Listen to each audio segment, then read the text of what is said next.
vamos a platicar contigo, papá, acerca de, primero que nada, el fenómeno que se dio de la poquísima votación, poquito más del 30%, menos del 35% quizá. ¿Por qué crees tú que se haya dado este fenómeno en Chihuahua? Bueno, hay muchas razones. Una de ellas, la histórica, que las elecciones intermedias normalmente no despiertan el interés en el electorado que despiertan las otras elecciones. Por ejemplo, cuando hay elecciones para presidente de la República o cuando hay elecciones para gobernador del Estado, que es normalmente cuando la votación es más alta. Pero también yo creo que hay un fenómeno que es preocupante, el descrédito en que han caído los partidos políticos. Es decir, la credibilidad, mejor dicho, ha disminuido en los partidos políticos. Los conflictos internos que sufren, los problemas pues que han trascendido, que no han sido procesados internamente, las diferencias que los provocan, pues han generado pues una falta de credibilidad en los partidos políticos. Y también los escándalos propiciados por algunos malos funcionarios hacen perder la fe la gente en la participación política, en los partidos políticos y en la política en general. Yo creo que esto es un fenómeno que debemos de combatir, más ahora en que el futuro del país se está debatiendo, y me parece a mí que en la línea correcta, la que lleva a cabo el presidente Peña Nieto, acompañado de las principales fuerzas políticas, para inducir soluciones de fondo a los graves problemas que tiene el país. Yo creo que por primera vez una administración prioriza las soluciones, porque en México todos sabemos cuáles son los principales problemas que aquejan al país: la falta de seguridad, los bajos niveles en la educación en general, obviamente el clima de violencia, la falta pues de organismos de solución de conflictos, y el problema que hay también con la administración de justicia, los altos niveles de impunidad, el gasto corriente excesivo en las administraciones tanto municipales como estatales, a veces la poca transparencia que hay en el ejercicio, otros problemas también de carácter ambiental, la poca capacidad que hemos tenido para restaurar las zonas forestales. Todos los días vemos que se van disminuyendo las áreas forestales con un impacto en el clima, y en fin, la contaminación de las aguas. Todos estos problemas están muy diagnosticados, yo diría sobrediagnosticados, y sin embargo parece que no hemos hecho lo suficiente para atender esos problemas. Ahora que el presidente Peña Nieto, con el concurso de los partidos mayoritarios o de las principales fuerzas políticas, está tratando de traernos soluciones de carácter de fondo, soluciones estructurales, como son la reforma educativa, como son fortalecer la competitividad, particularmente en materia de telecomunicaciones, como son el control del endeudamiento de los estados y de los municipios, la transparencia también en el ejercicio del gasto. En fin, este tipo de soluciones, que son soluciones de fondo, ¿sí?, que son con la concurrencia de las principales fuerzas políticas en el país, creo que merecen mayor atención. Yo siento que no ha habido suficiente información para bajar la importancia del pacto al resto de la población, porque muchas cosas están haciendo crisis. Nosotros en México tenemos una de las más bajas recaudaciones de todo el continente. Yo creo que solamente comparable a la de Haití y Honduras, que son de los países más pobres de América Latina y del continente.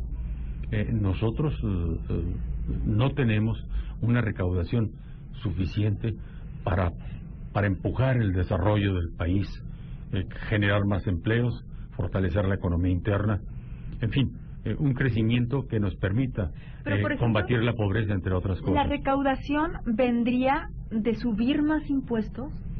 Yo creo que de distribuir más correctamente la carga tributaria. Es decir, no es reforma fiscal, solamente reforma hacendaria. Se trata, pues, de acabar con los regímenes especiales de tributación. En muchas de las grandes empresas y de las grandes operaciones que deberían de tributar, no tributan lo suficiente, no evaden, eluden, porque aprovechan muchos de los vacíos que hay en la ley. Y sin embargo también ha habido tradicionalmente una protección a través de la consolidación, por ejemplo, a través de la consolidación que se da a las empresas, de tal suerte que pues muchos de sus pérdidas las viene enfrentando de alguna manera el gobierno. Y por otro lado también hay que racionalizar el gasto público. Yo creo que se ha disparado el gasto en algunos renglones que no son prioritarios para el país.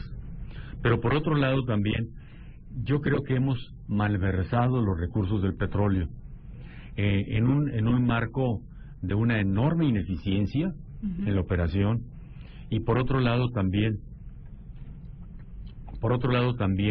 en una carga fiscal excesiva para Petróleos Mexicanos, violentando lo que nosotros llamamos un principio fundamental en la administración pública, que reza más o menos de esta manera: los recursos extraordinarios, los recursos del petróleo, no pueden dedicarse para financiar gastos ordinarios, o sea, el gasto corriente. El recurso del petróleo, que no va a ser un recurso permanente, que va a tener un fin, son las reservas nuestras, finalmente se van a agotar.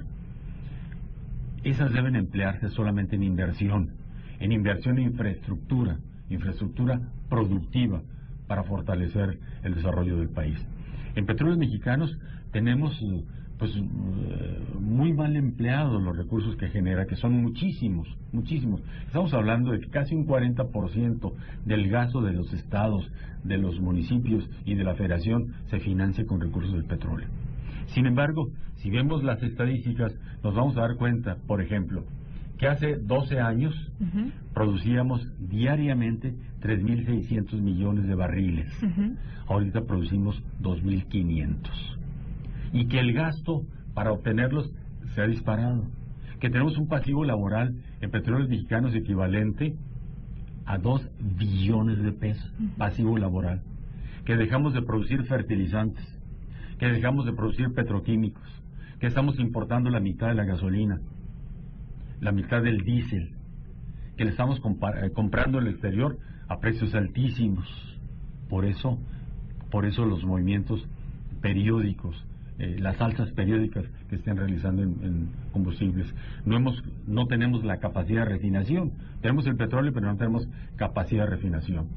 Y estamos muy retrasados en los procesos de búsqueda, de exploración y de producción en aguas profundas. Basta decir un ejemplo. Los Estados Unidos tienen actualmente en operación 176 pozos en el Golfo de México en aguas profundas. Nosotros todavía no llegamos a 2. Wow. Y por otro lado, pues tenemos reservas muy importantes en el gas shale, que es un nuevo gas que en Estados Unidos se está explotando y que provocó su autosuficiencia y la producción suficiente inclusive para exportar. Nosotros estamos ahorita construyendo gasoductos. Por aquí lo vemos, cómo viene desde Estados Unidos a Juárez, aquí a Chihuahua, y va para el sur. Entonces, todo esto, toda esta falta de oportunidades las tenemos porque no hemos realizado la reforma en Petróleos Mexicanos que el país necesita para fortalecer la viabilidad de Petróleos Mexicanos y la autosuficiencia que debemos de tener también, tanto en gas como en energía. Tenemos una energía eléctrica muy cara porque estamos importando mucha parte del gas, porque no tenemos suficiente gas, y porque también el régimen actual no favorece pues la expansión y la explotación de los muchos yacimientos que se supone que existen en Chihuahua, en Coahuila y en Tamaulipas. ¿Por qué entonces no se hace algo? O sea, ¿por qué volvemos a lo mismo? ¿Por qué se pierde tanto la credibilidad en el político? ¿Por qué cuando porque si se ve todo esto cuando llegan al poder, no lo ejercen como lo tienen que ejercer. ¿Qué está pasando con los políticos?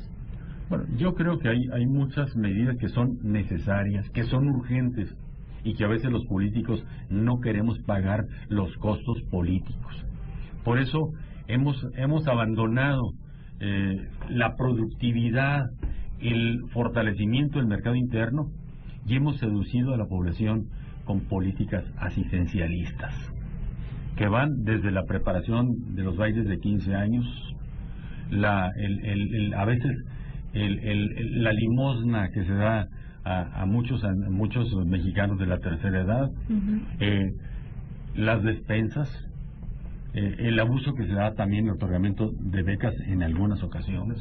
Pero si los quitas, no eres el malo de la película porque les quitaste. No se trata de eso, se trata de combatir la pobreza generando empleos, generando oportunidades, incorporando a los jóvenes a las tareas productivas cuando salen de la escuela, dándoles oportunidades, su capacitación en las escuelas, lo que se está haciendo aquí en Chihuahua, con mucho éxito y con repercusiones muy importantes en el abatimiento de la criminalidad, porque el gobierno del estado, el gobernador Duarte, ha hecho un esfuerzo por sacar a los muchachos de la calle y meterlos a las aulas, y eso es uno de los vectores que debe tener la política social y la política económica en México. Entonces, este es el drama, que sabemos cuáles son los problemas y que no hemos hecho lo suficiente para resolverlos.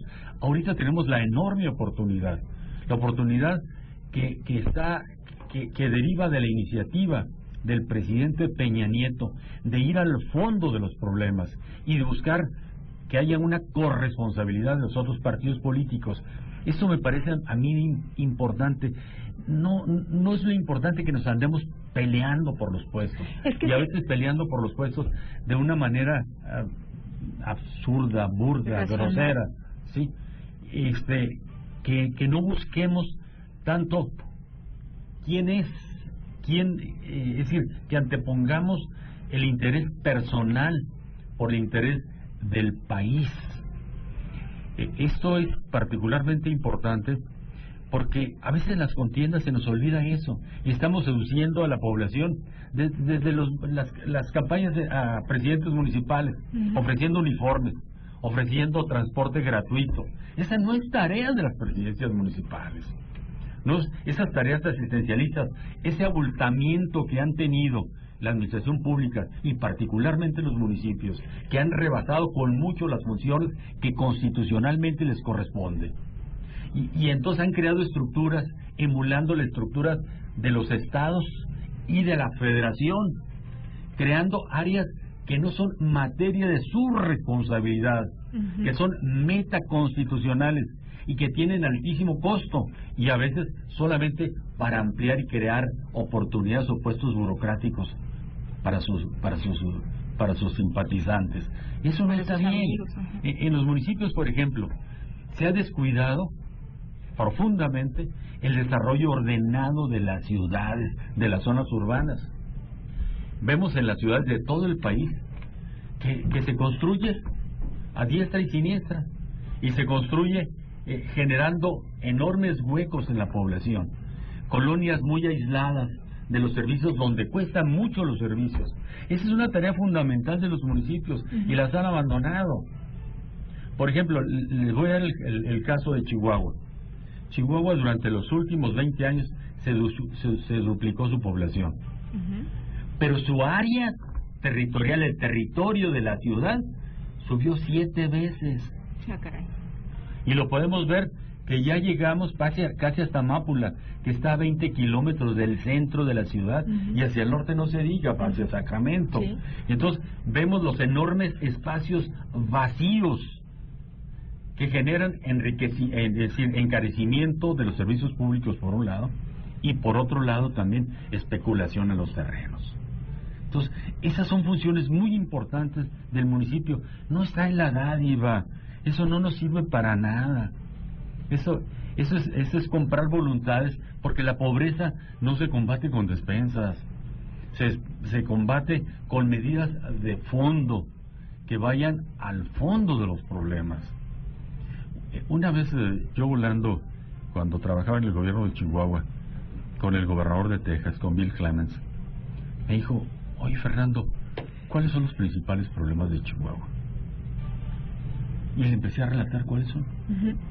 La marginación de los indígenas, la sobreexplotación forestal, la falta de comunicaciones, no tenemos una asistencia universal en materia de salud, bueno, en fin, muchísimos problemas. Me dijo, yo no tengo más que uno. ¿Sabes cuál es? El empleo. La gente que tiene su empleo resuelve muchas de esas cosas. Muchos de esos problemas se resuelven cuando la gente tiene trabajo.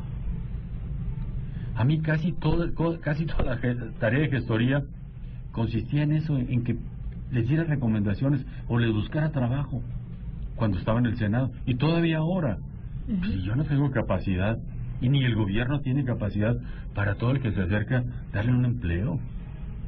Claro. Eso tiene otro tipo de soluciones, no está engordando las nóminas de los gobiernos como se va a resolver el problema del desempleo. Tenemos que atacar el problema generando oportunidades en las áreas de inversión, en las áreas de fortalecimiento de la economía, del desarrollo de la infraestructura, en fin, en ese tipo de actividades. Papá, en Cuauhtémoc se dio un fenómeno, y sabemos que Chihuahua de una o cierta manera ha sido un tipo laboratorio político, o a lo mejor, por llamarlo así. Se dio el fenómeno de que la gente votó más por el candidato que por el partido. ¿Crees tú que la política se dirija hacia ese rumbo? Bueno, el candidato aporta muchos votos, es obvio. Se decía en un análisis muy frío que un candidato aporta el 20%, que el resto viene de las condiciones en que se da la elección, se da en el trabajo del partido que está en el gobierno, se da en la estructura del partido, en los activos que tiene cada partido, en la propuesta, son muchos de los factores. Yo creo que el candidato, bueno, fríamente, y esto lo dicen los que saben, los especialistas en materia electoral, que un buen candidato aporta solamente el 20% de la votación. O sea que las condiciones son habrá que analizarlas. ¿En qué condiciones se da? Tenemos, por ejemplo, el caso de Delicias. Yo creo que difícilmente el PRI en Delicias pudo haber postulado un candidato mejor que el doctor Ruiz. Difícilmente. Una familia súper conocida, nieto del fundador de la ciudad, él con un gran prestigio profesional, con mucho éxito como empresario, y que desde la perspectiva puramente objetiva decía, bueno, tiene todo para ser el mejor candidato y realizar un excelente gobierno. Pero la mayoría de la población opinó lo contrario, aunque el margen fue muy reducido, muy estrecho, ¿sí? Pero se dan esos fenómenos, bueno, y hay que aceptarlos. Es decir, nosotros debemos de tener todos más bien una visión de Estado. Se dice que la diferencia entre el político y el estadista es que el político ve solamente la elección, la próxima elección. Claro. Sí. Y el estadista ve mucho más allá. Dime algo. ¿Cuál es el futuro? ¿El poder marea? Decía Carlos Madrazo, que el poder obnubila a los inteligentes y a los tontos los vuelve locos. Yo creo que mucha gente piensa que el político cambia cuando tiene poder. Y es que sí, o sea, yo pienso que muchos de ellos, si no tienen la suficiente, si no se paran bien le ponen los pies sobre la tierra, sí se marean. Es que sí cambian. Bueno, yo no creo que cambie. Yo creo que la política y el poder los desnuda, los hace ver como son en realidad, no los cambia. Puede ser que sí. Sí. les quita la careta, porque el que aparecía muy humilde, de repente con poder, pues se siente omnipotente, porque a veces en el ejercicio del poder se piensa que hay una moral propia y una moral ajena. Es decir, no se piensa que todos participamos y debemos obedecer la misma moral. Entonces, yo no creo que el político cambie, el hombre de Estado. El político cuando se revela como bueno o como malo, es porque el propio poder lo desnuda, lo hace ver como es. Hay gente muy sencilla que piensa que va a ser muy débil y cuando entra en el poder, pues resulta que lo ejerce realmente y que lo ejerce para bien, y hay otros que lo ejercen para mal. ¿Y qué pasa con las buenas intenciones? ¿Las hay? Las buenas intenciones de Santa Teresa solamente sirven para empedrar el camino del infierno. ¿Entonces no las hay? No, sí hay buenas intenciones, claro, y hay gente dispuesta a hacerlo. Yo por eso creo y estoy un convencido de que el presidente está haciendo bien las cosas. De veras estoy profundamente convencido. Nosotros pensamos que iba a ser un excelente candidato, pero a lo mejor no tan buen presidente. Y resulta que está haciendo mucho mejor, a mis ojos, mucho mejor presidente que candidato. Que lo que fue candidato. ¿Por qué? Porque está abordando los temas fundamentales que el país está demandando en soluciones. Porque sabemos que la justicia no está operando como debe operar. Sabemos que el Ministerio Público está desarmado, desarticulado. Está sin la capacidad para investigar y para entregarle al juez los elementos de convicción para que el juez resuelva. Sabemos que la impunidad es un enorme problema en el país. Sí. ¿Quién no lo sabe? Se dice que 3 o 5 de cada 100 delitos se castigan. ¿Sí? Sabemos que muchos funcionarios se enriquecen. Y se enriquecen sin que nadie les haga. Hay cacería de brujas porque están como nunca, ¿eh? No. Tras de los gobernadores, ya está el de Aguascalientes, No. Bueno, yo creo que también los procesos electorales a veces se contaminan con eso. Se contaminan con miles de denuncias. Como que la gente a veces, en lugar de sacar lo mejor de sí mismo, las propuestas, saca el hígado y saca sus rencores y sus odios, ¿no? Así es. En el afán de llegar. Hay procesos que son muy desaseados y obviamente falta cultura política para entender las propuestas y para aceptar los resultados. A mí me gusta mucho la expresión del gobernador ahora, de respetar absolutamente el resultado de las elecciones. Es cómo se expresó la gente a la hora de emitir su voto. Bien, pues ya nos comió el tiempo. ¿Alguna pensamiento o algo que quieras decir para despedirte? Bueno, yo creo que ya se acabaron las contiendas. Yo creo que los funcionarios electos deben asumir con mucha responsabilidad su tarea y realizar las labores que deben de realizar para los que votaron por ellos, para los que se abstuvieron y para los que votaron por otras opciones. El gobierno debe ser para todos. Yo diría para terminar que debo felicitar a los triunfadores y a los que porque la opinión de los ciudadanos no les fue favorable, también felicitarlos, porque creo que por encima de expresiones que a veces descalifican, todos participaron con un enorme entusiasmo, pensando en los problemas de Chihuahua y de sus municipios, de sus comunidades. Los legisladores en cómo van a concretar con leyes las aspiraciones populares que ellos recogieron en campañas muy cortas, sí, pero muy intensas. Así que pues este es un paso más en el proceso de construcción del Chihuahua que queremos, pero además hacer énfasis. Yo creo que ahorita lo que nos conviene a los partidos políticos mayoritarios y desde luego a todos los ciudadanos en empujar este proyecto del país que se está construyendo a través del pacto. Bueno, pues continuamos entonces con los reportes. Tienes una llamada que dice: hay poca afluencia de votantes porque faltan políticos como usted que que generen confianza. Así que pues, muchas gracias. Muchas gracias. Pero yo creo que hay muchos, pero creo que